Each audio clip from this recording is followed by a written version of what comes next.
Okay, I'm gonna go over bacteria structure, gram-positive, gram-negative, endotoxins, and exotoxins. All right, so bacteria are unicellular, meaning they have one cell.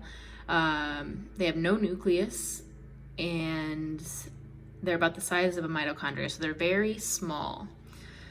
They do not contain any organelles, but they do have cytoplasm and ribosomes, and the plasma membrane and an outer rigid cell wall made of peptidoglycan.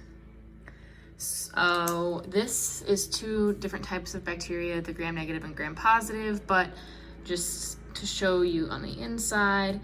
So as we know, ribosomes synthesize proteins, and those ribosomes, bacteria have to have ribosomes because that's how they synthesize proteins, which are released from the cells, which are called toxins. So that's how they make their toxins, is from their ribosomes. So know that they have to have those. The plasma membrane, which is this green part right here, they have a normal phospholipid bilayer that is immediately on the innermost layer, and then they have the peptidoglycan. So on this one, it's a very thick peptidoglycan layer, and these are all kind of cross-bound by bonds. So that is a thick peptidoglycan wall. And this is what provides protection from osmotic pressure. So what that just means is that there's a high osmotic pressure on the inside in the cytoplasm, and it helps prevent the cell from the osmotic pressure pulling. So this is pulling, as we remember from last time. So this protects the inside of the cell from pulling things in there. Bacteria are found in multiple shape. Cocci is round, can be in lines like this, which would be strep, are in lines. Staph look like little clusters of grapes. I remember staph because this is like out there, but staph looks like a thing of grapes, and if you're relaxing and you're chilling by the pool, you could have a staff member be feeding you grapes. That's just how I remembered it a long time ago. And then there's other types of shapes like the spheres and helical, which are helical, or they can have no particular shape and no rigid cell wall, and those are pleomorphic. Okay, so other structures that bacteria can have are capsules, which encapsulate. So if you think of a capsule, if you think of a pill, the capsule on the outside of it, same basic thought on bacteria. Capsules are a polysaccharide that surround the bacteria and just give it extra protection from being eaten by a macrophage or another type of cell that would eat it. Plasmids are extra chromosome DNA molecules outside of this single strand of chromosome, so it might just be like a little extra little guy in there, and they multiply independent of DNA. So say this DNA is multiplying once a minute. This guy could multiply once every 30 seconds. So it's independent of that. And those plasmids, as we know, DNA is made of proteins. Plasmids are also made of proteins. So that can tell you that it can create, going through the ribosomes and be creating more toxins independently of the cell itself multiplying.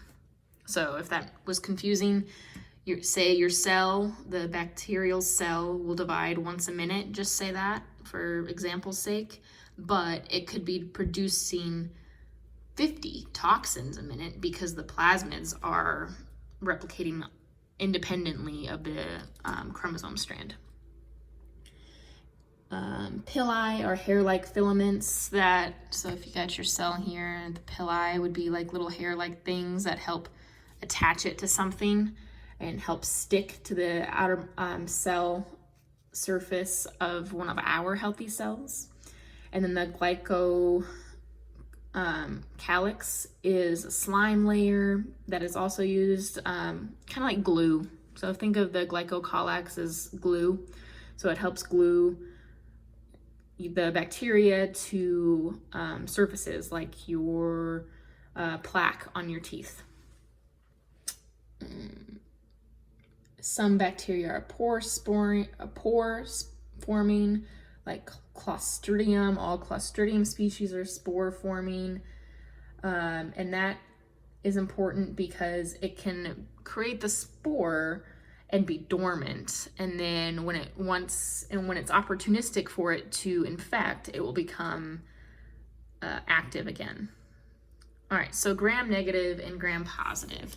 Obviously, I have them labeled gram-negative and gram-positive, but the big differences are the gram-positive has a really thick peptidoglycan wall. This part, the peptidoglycan, is the part that will accept the gram-negative stain and under a microscope will look purple. The gram-negative, so this green layer here is the phospholipid bilayer on the very inside of the cell that both of them have. Big differences here is that gram-positive have a very thick peptidoglycan wall, and the gram-negative have a very thin peptidoglycan wall. In addition to the thin peptidoglycan wall, gram-negative have an outer membrane that is also formed from lipopolysaccharides. And the lipid polysaccharides, which is called lipid A, that is these orange parts here. It's parts of this DNA, parts of the outer membrane, like little chunks of it. That is the endotoxins. That is the toxic part of gram-negative bacteria. That is what harms us. All right. So I'm gonna go back into gram-negative now. So gram-negative they cannot retain the stain because it's too thin here, and all the different processes when you go through the lab, which are long and complicated, but basically it does not show the gram stain, long and short. Gram-negative produce endotoxins. Endo, inside of this outer cell wall, is where the toxins come from. And when these cells break apart, that is when they cause problems. So here is my exotoxin and endotoxin. Let's go over endotoxin since we're talking about gram-negative. So endotoxins, since they are inside the outer cell wall, will only come from gram-negative bacteria, because gram-positive bacteria do not have the outer cell wall, so they cannot have endotoxins. So I created this little mnemonic here, endotoxin. So when the cell breaks apart or lyses, this is the cell wall that broke apart, and inside of the outer cell wall, these toxins are released. These endotoxins are released. So the endotoxins they are responsible for edema, nitric oxide release, which will cause hypotension due to vasodilation. They will cause DIC. They will cause the outer membrane. They are caused because they have an outer membrane, which is from a lipid A and a lipopolysaccharide. So that is this outer membrane, and lipid A and the lipopolysaccharide is the toxic part of it. They will stimulate tumor necrosis factor, and that will activate a bunch of other things we'll go into later. They have O antigens, which we'll talk about later. It's just something that can cause it to be a little bit more potent. They are extremely heat stable. Extremely heat stable. So you can't just like cook something and it goes away, because they are stable at high temperatures. These toxins also release interleukins, and they attract neutrophils. Chemostasis means that it's signaling neutrophils to come in that direction. So that is an endotoxin. An exotoxin is from the inside of the cell. Exotoxins can come from both gram-positive and gram-negative. However, it mostly comes from gram-positive bacteria. And this is not a full gram-positive bacteria that I drew, but just for simplicity's sake, it comes from the inside of the cell. And exotoxins have 3 different subtypes: type 1, 2, and 3. Type 1 is called a super antigen. So what happens here is that when these toxins are released from the inside of the bacteria, it can look like this little bean-shaped guy here. And how our normal immune system would work is that you have a healthy cell, and it would eat. What would normally happen is that your normal healthy macrophage cell would eat part of a toxin or a part of a bacteria, and then it would show it on its MHC2 saying, hey, I have a piece of this guy inside of me. And your T cells would come along and say, hey, that's not normal, so I'm going to attach to you, and we're going to signal off everything, and we're going to activate the immune response, because this guy that you showed me is foreign. But with the type 1 super antigen, the healthy cell does not phagocyze anything. It does not eat anything.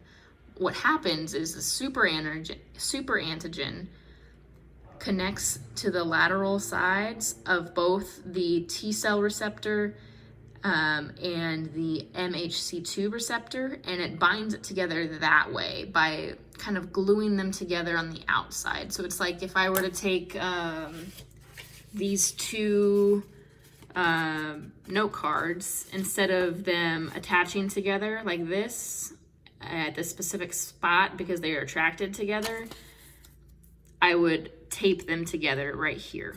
So that's kind of how that works. And then since there's no specific antigen that's presented here that the T cell reads, the T cell would normally read a specific antigen and say, this specific pathogen is in our body, so let's create a specific antibody to this antigen. However, since it's not truly connected to an antigen, it's just pseudo-attached, I guess you could say, it triggers a very non-specific reaction, and it is widespread. It will trigger many different types of immune responses, and then you get a widespread immune response, lots of cytokines being released, large inflammatory systems being released, and that can be from like food poisoning, Staph aureus, toxic shock syndrome, and scarlet fever. Don't focus on, the specific, like, it's scarlet fever or something like that. Just know that super antigens, that's how that works. Type 2 is membrane damage. So again, the exotoxin comes out, it's in the interstitial space, and then it's gonna like poke a little hole in your healthy cell membrane, and that's going to allow not only the toxins to come in, but it's going to impede that lipid bilayer, and that cell is going to be damaged. Influx of sodium, just like we talked about in the last, for the last test. So like what happens if you have a broken cell membrane? Well, that cell is gonna die. And then type 3, a lot of places call it AB toxins, and that enters the cell, whether it be from the A and the B connect to each other, and then your cell, so I'll draw this out for you. So here's your cell, and here's a B, and here's an A. So B, A. And so your cell can use phagocytosis to eat the B, because it wanted to eat that B. It saw it as something foreign, but when it comes inside, the A and the B are still attached. I drew those wrong, but A and B are still attached. Some chemical things happen in here. And then the A, which is the toxic part, separates. The B continues to get phagocyzed, and then the toxin is now inside of your cell and can do damage. So type 1 is a superantigen, and it works by interacting with the MHC2 receptor. Type 2, so you can kind of think about it as it gets progressively more invasive. So type 1 it just works on the receptors. Type 2 now is not just on the receptor, but it works on the cell membrane. And then type 3 actually goes inside of the cell. So that was gram-negative, gram-positive, endotoxins, and exotoxins.